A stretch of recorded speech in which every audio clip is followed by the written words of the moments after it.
শুভ সন্ধ্যা, শুভ মহানবমী। প্রথমে জানাই সবাইকে পুজোর আন্তরিক প্রীতি ও শুভেচ্ছা। ভালো তো লাগছে বলাই বাহুল্য। খুব সুন্দর একটা ফিউশন হয়েছে সাবেকিয়ানা এবং থিম পুজোর একটু আগে কথা হচ্ছিল। ফ্যাসিনেটিং যেভাবে কলকাতার পুজো যে চিন্তাটা পুজোর মধ্যে চলে আসে প্রত্যেক বছরই দেখি, এবছর it's no exception. It's fantastic. এবং কয়েক বছর আগে আমি স্টেজের ওপারে ছিলাম, তখন ভিড় ঠেলাঠেলি করে পুজো দেখতাম। এখন একটু অন্যরকম পুজো দেখা হয়, কিন্তু I enjoy it equally if not more. নমস্কার, শুভ সন্ধ্যা জানাই সকলকে। সমাজসেবী পুজো আমাদের সকলের খুব প্রিয়। যেরকম সৃজিত বলল, আমিও কাজ শুরু করার পরেও কিন্তু ভিড় ঠেলে লাইনে দাঁড়িয়ে দেখেছি।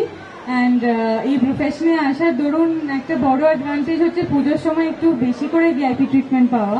তো সারা বছর আমি যদি কেউ না থাকি, পুজোর ওই 4টে দিন আমি সেলিব্রিটি হলে আমি খুশি, কারণ একটুখানি স্পেশাল ভাবে ঠাকুর দেখা যায়।